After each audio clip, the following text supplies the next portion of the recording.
हाय बच्चों, online video classes में आप सभी का स्वागत है। जैसा कि हम पिछली क्लास में जो पढ़ रहे थे कार्बन के अपरूप। इस क्लास में हम बात करने वाले हैं दैनिक जीवन में कुछ महत्वपूर्ण कार्बनिक यौगिक, और इसमें जैसे सबसे पहले हम पढ़ेंगे क्लोरोफ्लोरोकार्बन। क्लोरोफ्लोरोकार्बन,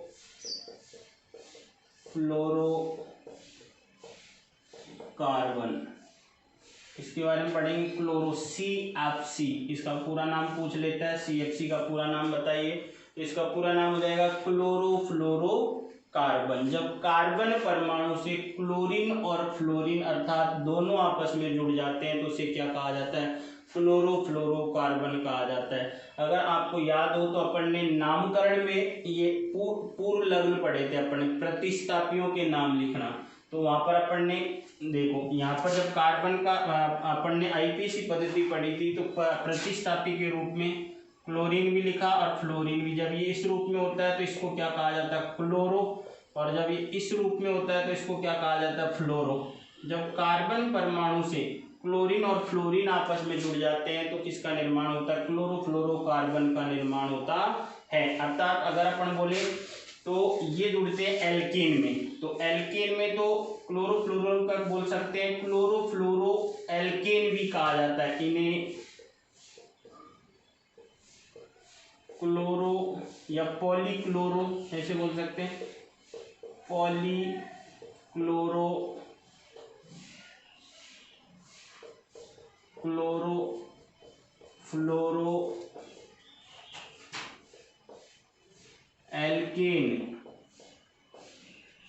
एल्केन भी कहा जाता है। अर्थात एल्केन जो आ गया तो अपन ने एल्केन कौन सी श्रेणी के सदस्य? वे हाइड्रोकार्बन जिनमें सभी एकल बंध पाए जाते हैं उन्हें क्या कहा जाता है? एल्केन। और जब कार्बन परमाणु से कौन जुड़ जाते हैं, जैसे पॉली का मतलब अनेक, पॉली का मतलब क्या आएगा? अनेक। जब अनेक क्लोरीन और फ्लोरीन कार्बन परमाणु से जुड़ते हैं तो उसे क्या कहा जाता है? जैसे CF2Cl2 हो सकता है। कार्बन परमाणु से चार, तो एक कार्बन परमाणु से चार, दो फ्लोरीन जुड़े हुए हैं, दो क्लोरीन जुड़े हुए हैं तो उसे क्या कहेंगे? CF2Cl2। तो ये भी तो क्या है? अब देखो इसका IPC नाम भी तो अपन लिख सकते हैं इसका। जैसे एक कार्बन से कौन जुड़ा हुआ है? एक फ्लोरीन जुड़ा हुआ है, एक क्लोरीन जुड़ा हुआ है। ये क्लोरीन हो गया, ये फ्लोरीन हो गया। अब बताओ इसका नाम, IPC नाम अगर पूछ लिया जाए तो IPC नाम में सबसे पहले सबसे लंबी कार्बन श्रृंखला का चयन करते हैं, उसके बाद में नंबरिंग करते हैं। नंबरिंग में एक ही कार्बन है। अब देखो यहाँ पर प्रतिस्थापी जो है, ये प्रतिस्थापी सभी चार प्रतिस्थापी है, दो फ्लोरो और दो क्लोरो। तो यहाँ पर अपन क्या, फ्लोरो और क्लोरो में से पहले कौन आएगा? एक तो होता है C और एक होता है F, तो पहले कौन आएगा? C, तो क्या आएगा? क्लोरो। तो यहाँ पर क्या आएगा? Die chloro. ये कार्बन है तो संख्या दिखाने की आवश्यकता नहीं है। डाईफ्लोरो क्या आ जाएगा?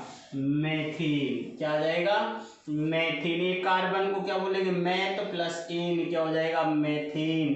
तो इसका IPC नाम अगर पूछ लिया जाए तो डाईफ्लोरो मेथेन अपन बता सकते हैं। तो ये क्लोरोफ्लोरोकार्बन की बात की। क्लोरोफ्लोरोकार्बन क्या होते हैं? इन्हें पॉलीक्लोरोफ्लोरोएल्केन भी कहा जाता है। अगर इनका निर्माण की अपन बात करते हैं तो निर्माण में क्या किया जाता है? जैसे मान लो CCl4 जो है, कार्बन CCl4 कार्बन टेट्राक्लोराइड जो है, अगर इसकी अभिक्रिया किसके साथ? HF हाइड्रोजन फ्लोराइड के साथ करा दी जाती है तो यहाँ पर कौन से इसकी उपस्थिति में, एंटीमनी पेंटाक्लोराइड की उपस्थिति में यह अभिक्रिया होगी। तो यहाँ पर अब क्या होगा? तो देखो यहाँ पर, यहाँ से एक क्लोरीन परमाणु और एक का हाइड्रोजन यहाँ से निकल जाएगा। क्या निकल जाएगा? जैसे एक क्लोरीन परमाणु तो एक फ्लोरीन परमाणु इसके साथ है क्या हो जाएगा? जुड़ जाएगा। तो यहाँ पर जो होगा क्या हो जाएगा? Cl3 प्लस HF जो हो जाएगा, HCl क्या हो जाएगा, बाहर हो जाएगा, क्या हो जाएगा, HCl हाइड्रोक्लोरिक अम्ल जो है दो क्या हो जाएगा, बाहर हो जाएगा। और ये जो बना ये क्या है, ये रहा फ्लोरो और ये क्लोरो और ये कार्बन, तो क्लोरोफ्लोरोकार्बन ही क्या कहलाएंगे, क्लोरोफ्लोरोकार्बन। अर्थात जब कार्बन परमाणु से फ्लोरीन और क्लोरीन आपस में जुड़े हुए होते हैं तो उसे ही क्या कहा जाता है, क्लोरोफ्लोरोकार्बन कहा जाता है। तो इस तरीके से क्लोरोफ्लोरोकार्बन का क्या किया जाता है, निर्माण किया जाता है। अब अपन देखते हैं क्लोरोफ्लोरोकार्बन का नामकरण।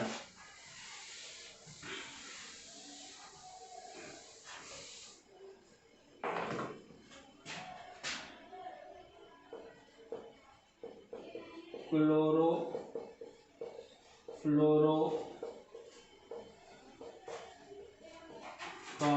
का नामकरण। अब देखो नामकरण के लिए क्या होता है, एक सूत्र होता है, उस सूत्र को अपन को याद रखना है, वो होता है फ्रियोन XYZ। क्या सूत्र होगा, फ्रियोन, इन्हें जो क्लोरोफ्लोरोकार्बन जो होता है उन्हें क्या कहा जाता है, फ्रियोन भी कहा जाता है। तो फ्रियोन X, Y और Z, ये तीन चीज अपन को याद रखनी है। X जो है वो क्या है, अभी अपन बात करते हैं, Y जो है वो क्या है और Z जो है वो क्या है। देखो क्लोरोफ्लोरोकार्बन जो है उसमें X जो है वो तो क्या है, कार्बन की संख्या में माइनस अगर 1 कर दिया जाए तो वो कौन होगा, X। और Y क्या है, क्लोरोफ्लोरोकार्बन जो है उस क्लोरोफ्लोरोकार्बन में जो हाइड्रोजन की संख्या है, उस हाइड्रोजन की संख्या में अगर अपन को क्या जोड़ दिया जाए, 1 जोड़ दिया जाए तो कार्बन की संख्या -1 होगा X। तो Y क्या होगा, हाइड्रोजन की संख्या +1 और Z क्या होगा, फ्रियोन अणु में उपस्थित फ्लोरीन परमाणु की संख्या। तो Z क्या होगा, फ्लोरीन, F फ्लोरीन परमाणु की संख्या। ये तीन चीज अपन को याद रखनी है। X जो है वो तो क्या है, कार्बन की संख्या -1, H क्या है, हाइड्रोजन की संख्या +1 और Z क्या है, फ्लोरीन परमाणु की संख्या। अब अपन नाम लिखते हैं अणुसूत्र। देखो इधर जैसे अपन को दिया हुआ है CFCl3 ये दिया हुआ है, तो यहाँ पर सबसे पहले अपन क्या लिखेंगे, X, Y और Z, तीन चीज अपन को निकालनी है और फ्रियोन का नाम अपने पास आ जाएगा। यहाँ पर अगर अपन लिख दें फ्रियोन, फ्रियोन का नाम, तो फ्रियोन का नाम देखते हैं। तो अब देखो कार्बन X क्या है, X क्या है, यहाँ पर कार्बन की संख्या -1, तो कार्बन की संख्या कितनी है, 1, तो यहाँ पर क्या हो जाएगा 1 - 1, कार्बन की संख्या 1 माइनस क्या हो जाएगा 1 बराबर क्या आ जाएगा 0। Y क्या है, यहाँ पर अगर मैं लिख दूं कार्बन की संख्या -1 और यहाँ पर हाइड्रोजन की संख्या +1, हाइड्रोजन की संख्या इसमें है नहीं है, तो हाइड्रोजन की संख्या क्या हो गई 0 + 1, तो बराबर क्या आ जाएगा 1। और F क्या है, यहाँ पर Z क्या है, फ्लोरीन परमाणु की संख्या, और फ्लोरीन परमाणु की संख्या कितनी है यहाँ पर 1, तो ये क्या हो जाएगा 1। तो इस तरीके से इस फ्रियोन का नाम क्या हो जाएगा, फ्रियोन। देखो 011 लिख सकते हैं या फ्रियोन 11 भी अपन इसको लिख सकते हैं। इस तरीके से इसका नाम क्या हो गया, फ्रियोन 11 या फ्रियोन 11। नेक्स्ट उदाहरण लेते हैं अपन CF2Cl2। नेक्स्ट उदाहरण क्या है, CF2Cl2। अब देखो यहाँ पर कार्बन की संख्या 1 - 1 बराबर 0, हाइड्रोजन की संख्या नहीं है तो 0 + 1 बराबर 1, और फ्लोरीन परमाणु की संख्या कितनी है 2, तो इसका नाम क्या हो जाएगा, हाँ फ्रियोन 12, फ्रियोन 12, फ्रियोन 12 इसका क्या हो जाएगा, नाम हो जाएगा। तो लिख सकते हैं अपन आराम से फ्रियोन का नाम। नेक्स्ट उदाहरण लेते हैं अपन, उदाहरण ले अपन C2। नेक्स्ट उदाहरण जो है वो है C2F2Cl4, C2F2Cl4। इस उदाहरण की अपन बात करते हैं। तो इस उदाहरण में सबसे पहले अपन को क्या निकालना है, कार्बन की संख्या कितनी है 2, तो 2 माइनस 1 बराबर क्या आएगा 1। हाइड्रोजन की संख्या कितनी है 0 प्लस 1 बराबर 1 और फ्लोरीन परमाणु की संख्या कितनी है 2, तो ये क्या हो जाएगा फ्रीऑन, क्या हो जाएगा फ्रीऑन 1 1 2, क्या हो जाएगा फ्रीऑन 1 1 2, इसका क्या हो जाएगा नाम हो जाएगा। लिख सकते हैं आराम से। और भी लिख सकते हैं, जैसे मान लो C2F3Cl3, ये भी फ्रीऑन है। तो यहाँ पर देखो देखते हैं कार्बन की संख्या कितनी है 2 माइनस 1 बराबर 1, हाइड्रोजन की संख्या 0 प्लस 1 बराबर 1 और फ्लोरीन की संख्या कितनी है यहाँ पर 3, ये हो जाएगा 3। इसका नाम कितना हो जाएगा बताओ देख 1 1 3, तो क्या हो जाएगा फ्रीऑन